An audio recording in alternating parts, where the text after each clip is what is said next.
So, isn't this the perfect quote for change? I welcome change as long as nothing is altered or different. Most of what we hear in our clubs, right?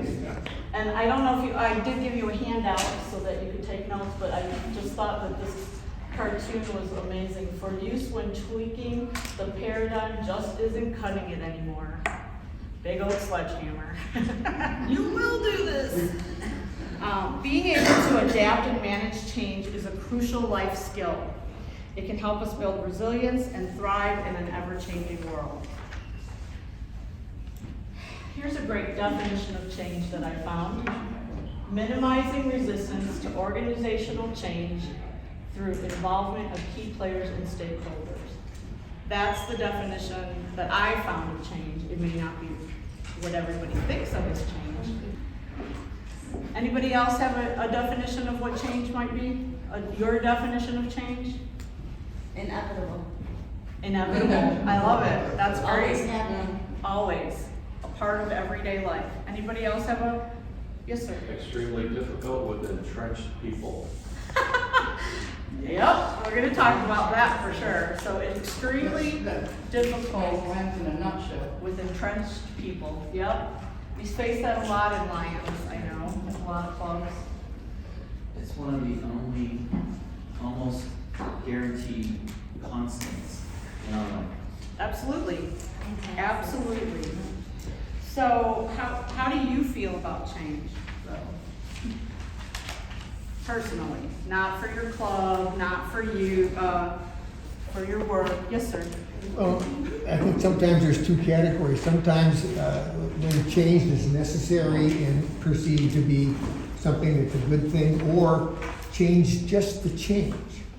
Some folks have trouble buying into that. Right. I agree.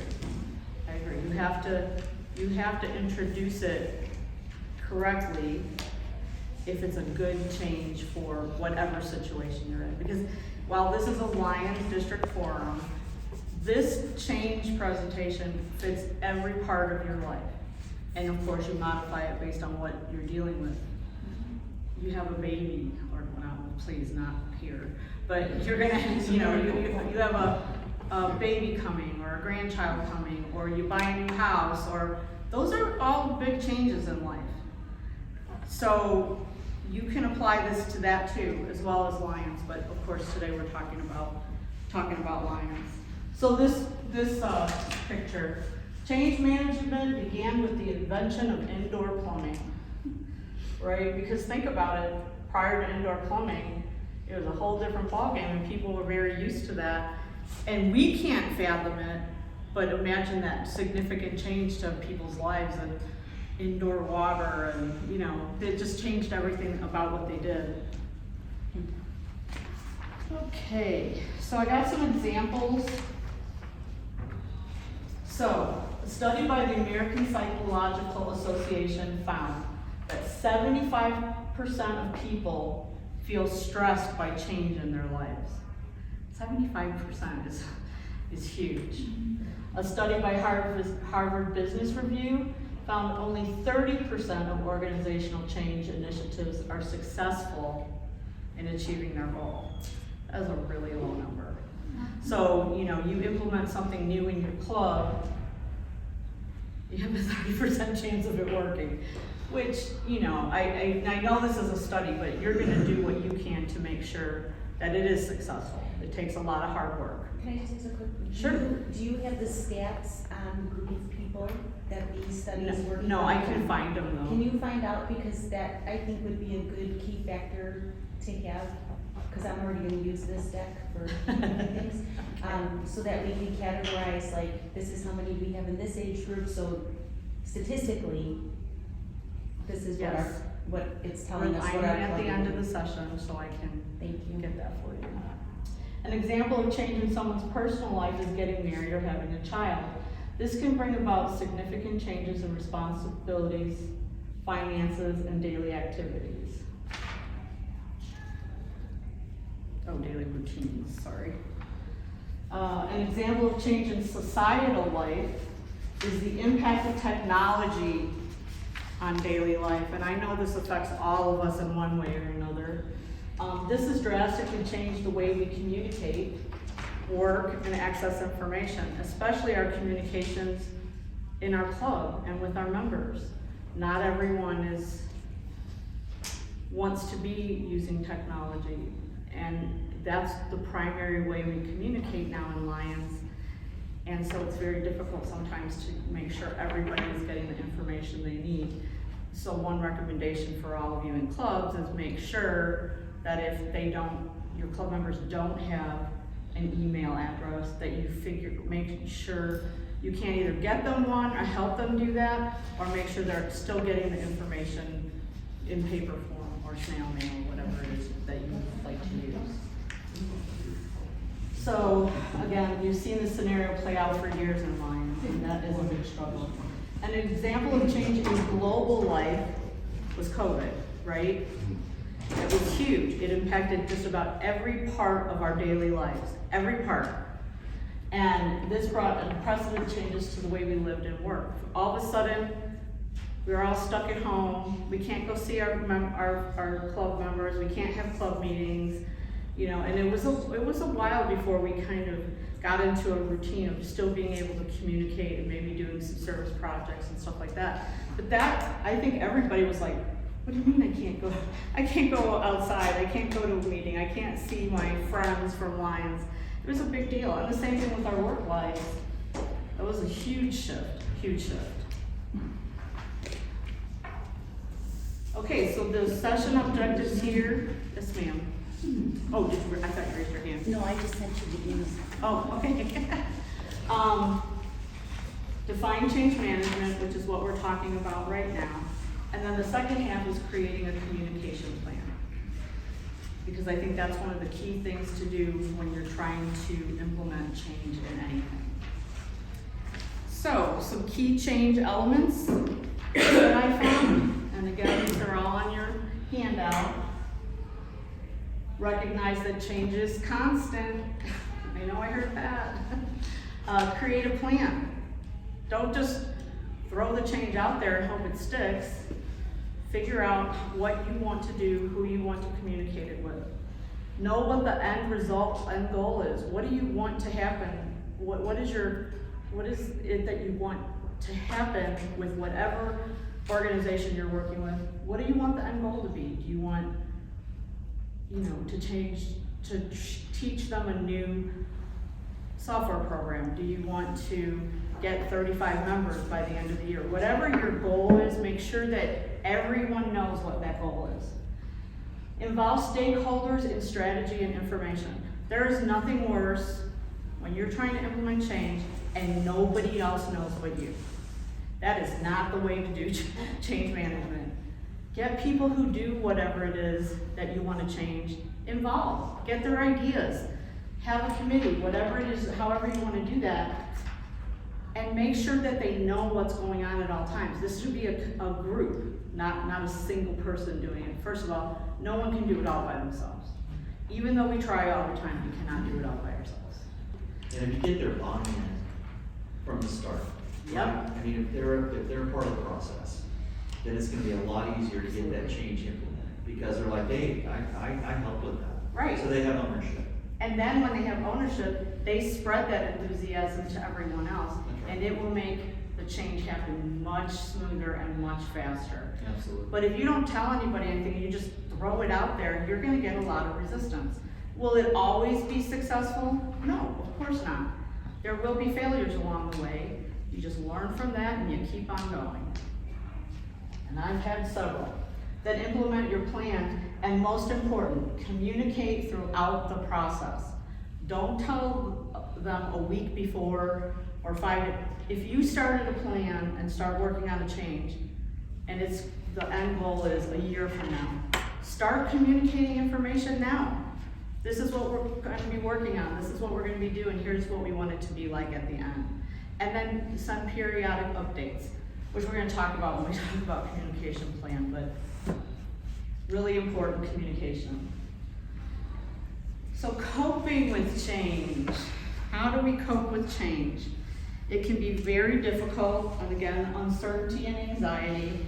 and can be outside of our control sometimes. But there's several strategies that can help individuals cope with change.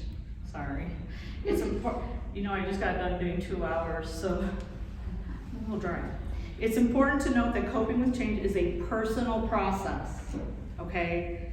It's not you telling me how to change, it's me telling me how to change. And again, what works for me may not work for you, may not work for them, right? So everyone has to process it in their own way. And it's important to be open to trying different strategies and finding what works best for you. And these are some of the coping with change targets. Mindfulness. So be in the moment, be present, and help individuals stay focused rather than worrying about the future, going over the past 50,000 times. What happened in the past can't be changed. You can only go forward.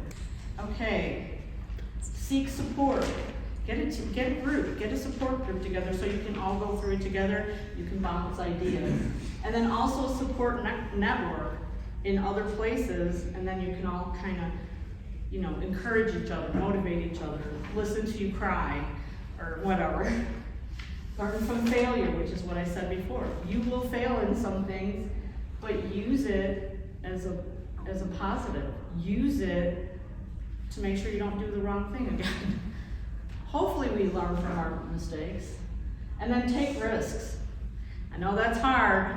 We have some risk takers, and then we have some straight down the road, and then we have some that just whatever it is you want to do, go ahead and do it. I'll just follow along. So take risks. It's okay. If it doesn't work, you try something else. I mean, don't try anything illegal or anything. Yeah, take that one off your list. Embracing change. Set new goals. Embrace uncertainty. Reflect and adapt. So think about what the change is, and then figure out how you're going to adapt to that. You should be on slide 9, I think. Yeah? Page 4. Okay. Stay open-minded. And that's a really big one. Don't close off to the possibility that the change is going to make things better for your club. Now, maybe it won't, or you don't feel it is, but at least listen, keep an open mind, and then make a decision. We just talked about this in our other class. Don't ever try not to go into anything, especially a change, without really listening and processing the information before you make an opinion of the situation. You will get burned every time.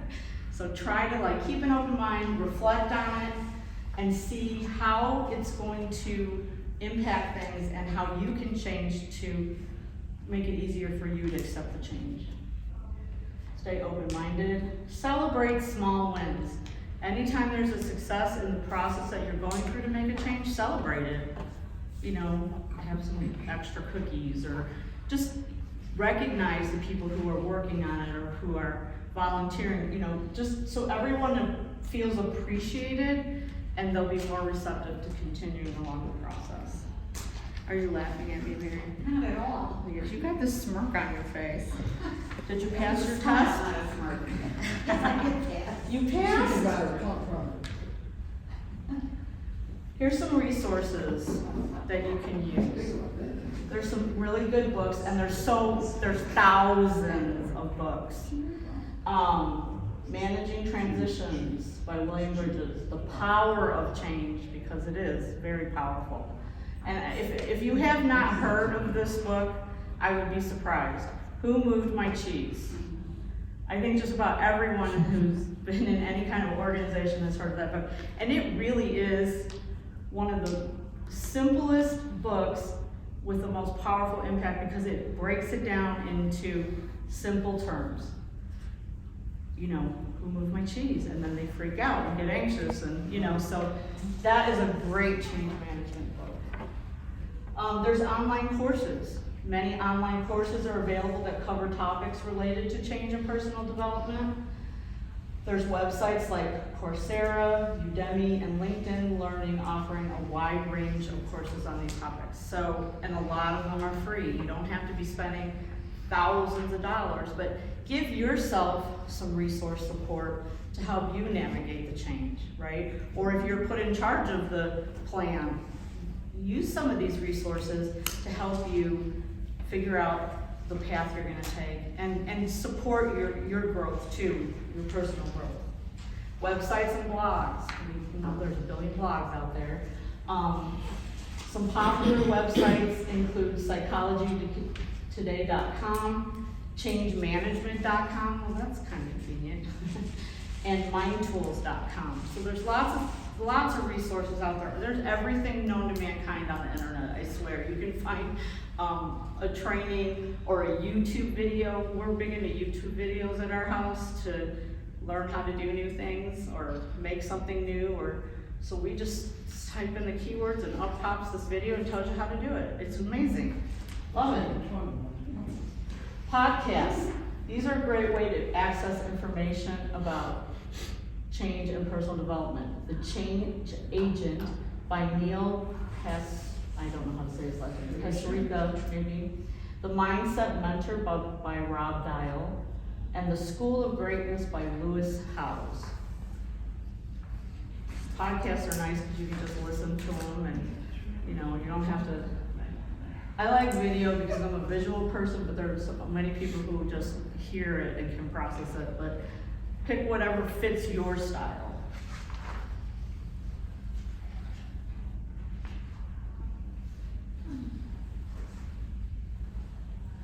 Okay, so remember that change can be difficult, but with the right mindset and approach, it's definitely an opportunity for growth and development. Okay, so that was just a little bit about change and how to process it for yourself personally. But I feel that one of the most important pieces of change management when trying to implement something new is the communication plan. How you're going to do it to make sure that everybody is aware of it and you're at least a step towards being successful. There are a lot of other things that can come into play with change, but this is my work life, so when I found this, I just laughed. Yeah. What if, and I know this sounds kooky, we communicated with the employees? Yeah. I'm sure every one of you can, except for maybe Lion Bob, can raise your hand and feel that is has happened to you at least one time during your work life. Like, why didn't you just tell us about this a couple of months ago? Prepare people, right? Prepare them, get them, like he said, get them to buy in. Nothing worse than that. So, your communication plan is a roadmap for getting your message to your audience, and it's an essential tool for marketing. Spend time planning it. Don't just throw it together. Get some input. Maybe you have a committee that's putting this together. You know, respect each other's opinions and find a common ground to implement what you want to do. So personally, I think a good thought out communication plan will save you many headaches when trying to implement a change. And so here's some reasons to communicate. Clarify the goals and objectives of a new or established plan to whoever the audience is, right? Clarify individual roles. So here's the goal and objectives of this project, but here's what everybody's responsible for. Allow everyone on the team to have a stake in the process, which is what we talked about earlier. Get them to buy in, right? They will be your cheerleaders. Ensure you're reaching out to your stakeholders successfully. Don't just mention it casually. Take some action and put something in place that actually communicates to them. Right? Seen that face before, everyone? Oh, yeah. What are the reactions you might get when a change is announced? Right there. No. Anxiety, right? A lot of anxiety, that people get very anxious when we want to change a process or procedure. And that can be in many forms. Anger, tears, just getting jittery, and so anxiety has a lot of symptoms. Fear, people will shut down or being involved in the change in any way possible. They will run for cover. You're gonna see that. Especially if it's something that they've been doing for years and years and years, and you suddenly wanna go in a whole different direction, it'll be chaos. But it's your job as the change agent to help them get past that, and you do that in several different ways. And then resistance. I'm not going to do it. We've always done it this way. Why should we change it now? Anything sound familiar? We tried that 20 years ago. It didn't work. And my response to that very last one is, well, it didn't work 20 years ago, but it might work today. And if it doesn't, then we'll try something else. Why is communication important? It generates input from a variety of people. It allows you to determine strengths, weaknesses, opportunities, and threats. And those are all things that you need to consider. And helps you avoid blind spots. If you can prepare yourself going forward, maybe you won't be sideswiped by something completely out of the cuff. Yes, sir? If these pending changes were going to cause that kind of fear and anxiety, and the details are already known by the staff that are pending, there is one management tool that you can use. Okay. Is that, you can use the organizational grapevine to float a more stringent set of changes that is now known to the staff. And then they go, oh, that's awful. So then you come back with the original plan and it's not so bad. Oh, that's interesting. I like that.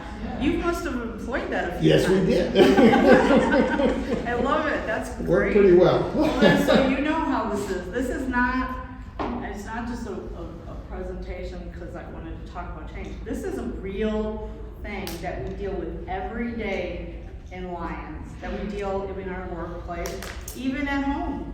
We deal with this, you gotta prep them. I will tell you personally, my daughter has always been a person that has to be prepared. She has to know what the plan is. And it's probably my fault because I do too. But I used to have to prep her. If like something significant was gonna happen, I'd have to start prepping her ahead of time. She did not like any change in routine or process. So I learned, like, tell her to hear, then remind her again 2 weeks later, and then remind her again. So by the time we got to the event, she was actually like, okay, this is not such a big deal. But I couldn't just throw things at her. She was not a very spontaneous person. So, and this is exactly it. It was a significant change in her life, and I had to make sure she was well prepared before it ever happened. Luckily now she's a little bit better, but. So 6 parts of an effective communication plan.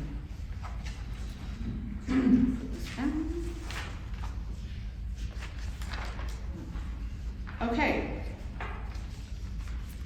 Know why you need to communicate. What do you want to be different as a result of communicating? So think about that when you're putting together your plan.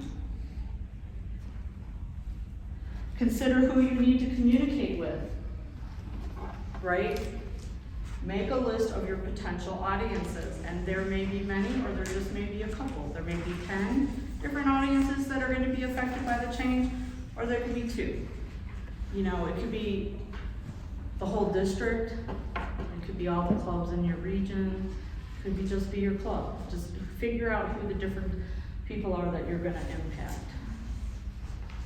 Okay, here's some audience types. These are some examples of audience types. There may be others, so be sure to think about everyone the change may impact. Members, senior leadership, public, media, legislature, community groups. What if you're changing the date and time of your club meeting every month? You're not just notifying your members, right? You're putting it out on your Facebook page or your website. You're posting it on the village community I'm losing it, community groups, right? Because you may have published it there. You want to make sure that all that is communicated appropriately, or otherwise you're giving them the wrong information and they're showing up at the wrong place at the wrong time, which us, the zone chairs, have done that many times. Because somebody didn't tell us that they changed their date and time. That's not so bad. Define what you want. What do you want your audiences to know, think, or do as a result of your communication? That's not so bad. Hopefully. Write key messages for each audience. So these may be the same for each audience, or you may have to address assessing their differences. So you might write a generic email about what's going to happen or what's the change is going to be. But if it's going to the legislature as opposed to your members, the message is going to be a little bit different, right? You're going to be a little more formal to the legislature as opposed to your club. Or if you're working with another community group on a change or an event, let's pick something really radical. You're combining with Kiwanis. Isn't that radical? Everybody would freak out. But let's say that was happening in your community because your community is smaller and you're figuring, you've decided that you're gonna support each other, which a lot of clubs are doing now. Having projects together with the different service organizations in the town. And I don't think that that's a bad idea. They may decide to join and be both. And there should be no reason they couldn't do that. So, you know, that's another recruitment method. Bring them over. And then remember the purpose of your communication. I mean, don't make it so long and complicated that they're not gonna read it, because we all know if we get an email and it's more than 2 paragraphs, it's right? You just kind of skim through it. So just be really clear in your communication. Decide when to deliver the messages. So as part of your communication plan, you're gonna do a timeline. I'm starting today, and here's the date it needs to be implemented. And you can find all this stuff online. You can find free timeline templates to just make a generic timeline so that you kind of keep yourself on track and accountable. So timing will determine how you need to communicate. And look back at the strategic plan to continuously refine your timeline. You know, maybe you have a setback and you're gonna have to go out further, or maybe you're getting it done faster. So, you know, always be looking and keeping yourself on track to make sure people are getting the information that they need when they need it.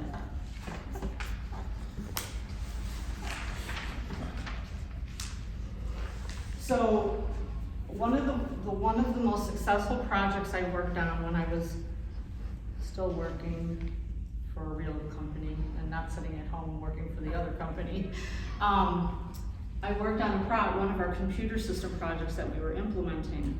Well, the project before that I had worked on did not go well.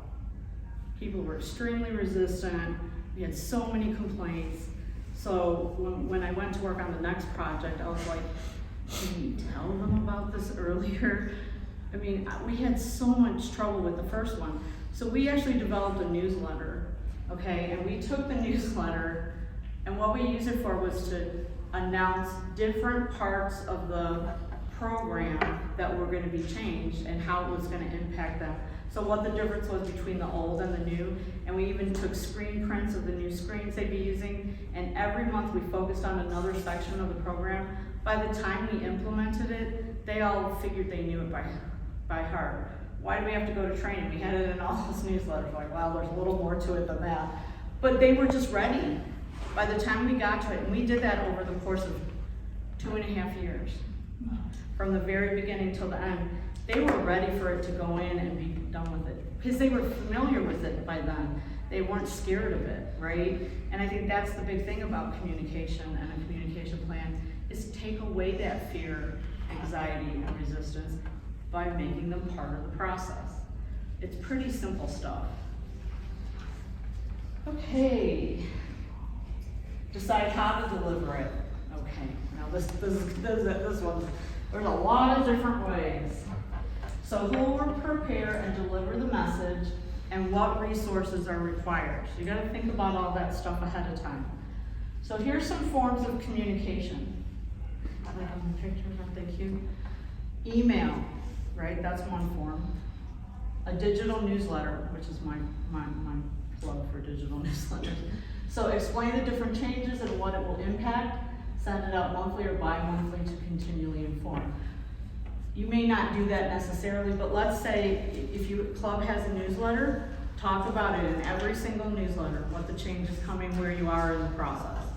That keeps them informed, know what's going on, they feel part of the process. Social media, you're gonna put it on the Facebook, Instagram, and Twitter if you have those accounts.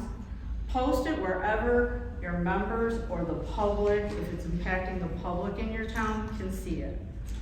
Okay, maybe go on the village website. Wherever you're connected to. You can do snail mail, although this may be quite cost prohibitive at this day and age. It's very expensive to mail anything at this time. And if it's really critical, pick up the phone and call if you need to contact maybe one or two people. I'm not saying, your whole club, but if it's critical and it's a timing thing, there's also the phone. And the other thing I want to say about that, if you know somebody who really likes communication and marketing in your club, or that's their passion or what they like to do, get them in, get them involved, have them work with the team and mentor them. Decide how to assess the messages. So how will you enable feedback from the people you're sending it to? How will you have them communicate with you? And I would not do it by phone, but they can respond back.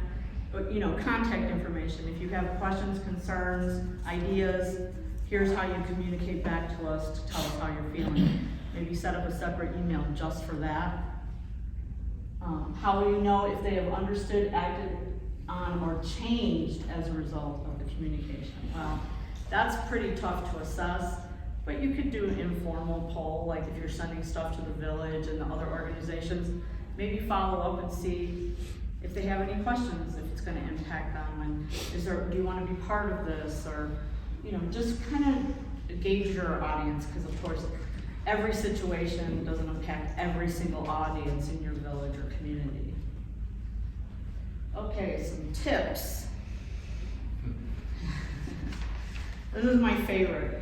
If you're unsure of something, do not bluff. Please don't bluff. Clarify and commit to following up with the information. Nobody knows the answer to everything on the planet.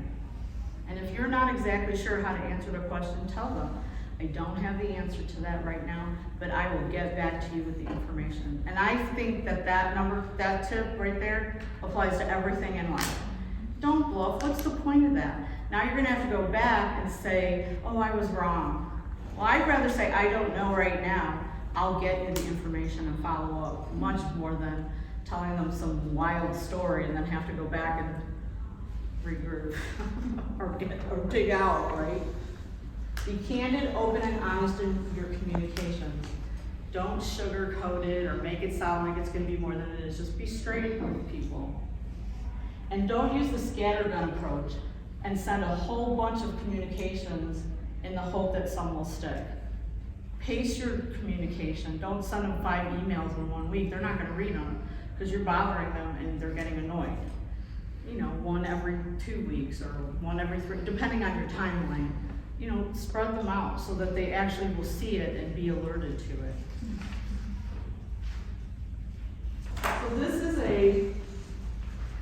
is a 6-step communication plan. They're sending out a handout around. You can take more than one if you want, because apparently I thought there was going to be a lot more people. Build another tree. So the communication plan is pretty simple. This is just really informal for you to start the process, okay, if you're gonna do a plan. So, first of all, of course, you're gonna put your topic in there. Sorry, flip around. put your topic in there, so you remember what you're writing about. And then you start with, why am I communicating? Why am I doing this? What do I need to do this for? And what do I want to be different as a result of the communication? I wish I would have taken a copy of this, but I didn't. That's kind of kooky. Nope, didn't. Anyway, so again, so here's your questions on the right, okay? And you just jot your notes. This is more of a pre-writing of your communication plan. So you get your ideas and thoughts down. So there's no mistakes on this piece of paper, right? You can't make a mistake. It's just a way for you to formulate the steps that you need to take care of with your communication plan. And then you have your ideas for each of those categories. The next one is, why do I want to, who do I want to communicate with? And then make a list of your potential audiences, which we talked about before. So assess who you need to talk to, who you need to communicate with, and put that in there. And then define what you want. What do I want my audience to know, think, or do as a result of the communication? What do you want them to know, and what do you want their reaction to be? And how do you want to help them with that change, right? Write key messages for each audience and assess any differences, and we talked about this earlier. You may have different messages for different people. Maybe more formal in one way, informal in another way. Decide when to deliver your messages, so plan your timeline. If it's a year-long project, maybe it's once a month. If it's a 6-month project, maybe it's every 3 weeks. If it's a 1-month project, maybe like right away, and then maybe every week for that, because it's something that's gonna change and change quickly. So you have to assess your timeline too. I mean, if you're doing a 1-year project, you sure don't wanna be emailing them every week. Once a month, maybe more when you get closer to implementation of it, you might wanna communicate with them more. So just assess your plan. How will you deliver the messages? And this, of course, is back to email, social media, snail mail, please don't. Especially if you've got 1,000 people to communicate with, it's gonna be not so cheap. But there's other ways to communicate. Maybe postcards, if you wanna do it by snail mail, or put it at your service project events, right? Kinda have a little postcard or whatever, or something that gets the message across and really doesn't cost you a lot, especially, or if you have an exhibit board or something like that. And then how will I assess message effectiveness? So when we talked about maybe creating a separate email just for this project or this particular activity, maybe you ask for feedback. Don't just say please, we want to hear what you have to think about this plan or this change that's going to happen. But if you don't really want feedback, then just say questions, comments, ideas, and leave it at that. But there's, it depends on what the change is and what you want to hear from the audiences. Any questions? You guys have been so wonderful. You just want to eat lunch. So, do you think after leaving here today you have a little bit better? I mean, I could do change management for 3 days, because that's how much is in it. This is just like a brief overview. And especially with the communication training, you can do that. I mean, you can develop a plan and everything, and maybe that's something that we do going for some time forward, the next kind of training, because kind of want to get as much in the day, so you get a bunch of different things, but I could talk about this all day. Do you think you could create a communication plan? Yeah? I like that little chart thing because it just kind of makes you think about the things you need. It may not be end all and be all, but at least it gets you started on the road. Questions? So this one, this is probably disrespectful, but it's okay. Awesome, this managing change scenario sounds just like a John Malkovich movie. I just cracked up because sometimes that's what change feels like and looks like, by the way. And then I just have my little beginning and ending and all the stuff in between is a little rocky. And then my last quote, change is inevitable, growth is optional. And that was written by John C. Maxwell. And then on the last page, on this page, I also have my contact information if you need it or want it.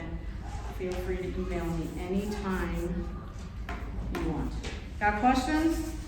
Ideas? Suggestions? Great job. Good job. I'll give you my email. Thank you.